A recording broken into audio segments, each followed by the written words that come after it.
Hello everyone.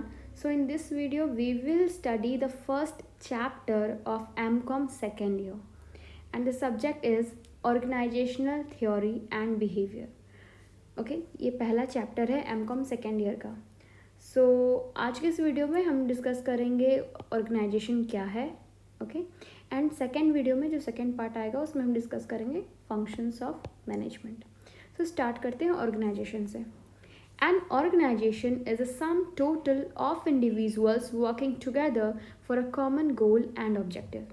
It means अगर बहुत सारे लोग, कुछ लोग मिल करके इकट्ठा होकर के कोई एक काम को कर रहे हैं और उनका एक मोटिव है कुछ अचीव करना, एक कॉमन गोल है, सब एक ही लक्ष्य की ओर एक लक्ष्य प्राप्त करने के लिए कोई काम को कर रहे हैं, तो उसको हम ऑर्गेनाइजेशन कह सकते हैं. ओके, इट ऑर्गेनाइजेशन से आप समझ सकते हो, जैसे एक स्कूल का एग्जांपल लेते हो तो कोई एक इंसान स्कूल नहीं चला सकता है, वहाँ पे बहुत सारे लोग होते हैं, अलग अलग पोस्ट पे होते हैं. सो कंबाइंडली हम उसे कह सकते हैं कि that's an organisation. The first point is it ensure the effective and efficient working of the organisation. It means what do mean by the word effective. Effective means completing the work within the time period. It means कि आप एक निश्चित समय पे अपने काम को पूरा कर पा रहे हैं. ऐसा नहीं है कि आप काम को करने में बहुत लंबा समय लगा रहे हैं, अप्रोप्रिएट टाइम में आपने काम को कंप्लीट कर लिया.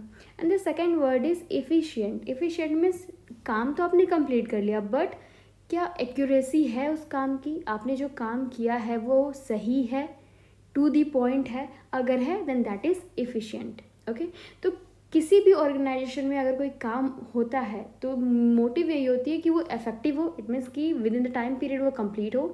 एंड इफिशिएंट मीन्स एक्यूरेसी के साथ हो. ऐसा ना हो कि टाइम पे कंप्लीट कर लिया है बट उस काम का कोई वैल्यू ही नहीं है क्योंकि हमने अच्छे से काम को किया ही नहीं है जल्दी में कंप्लीट करने के लिए. So effective and efficient both are important in an organisation. Next is it enables the coordination and effective communication. Of course कभी भी अगर आप एक ग्रुप वर्क कर रहे हो, बिकॉज ऑर्गेनाइजेशन क्या है, एक तरह से एक टीम वर्क है, तो अगर कहीं भी किसी भी ऑर्गेनाइजेशन में आप काम कर रहे हो तो वहाँ पे कोऑर्डिनेशन होना बहुत ज़रूरी है. स्टाफ के बीच में या फिर आपके जो वर्कर्स हैं उनके साथ कोऑर्डिनेशन होना बहुत ज़रूरी है. Then effective communication.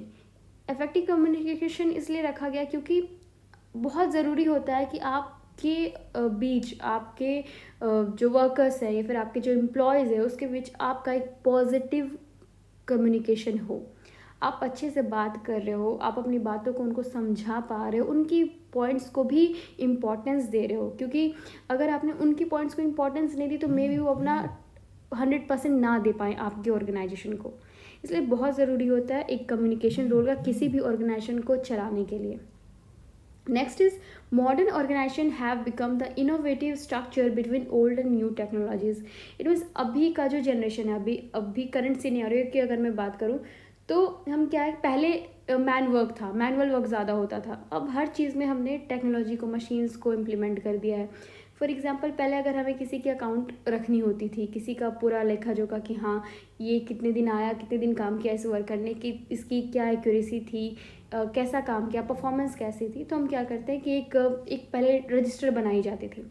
बट अब क्या है कि हम उसे डिजिटली करते हैं. सारी चीज़ें हमने डिजिटली स्टार्ट कर दी है, सब कुछ डिजिटल प्लेटफॉर्म पे हो रहा है. Even the teaching have been started in online platforms.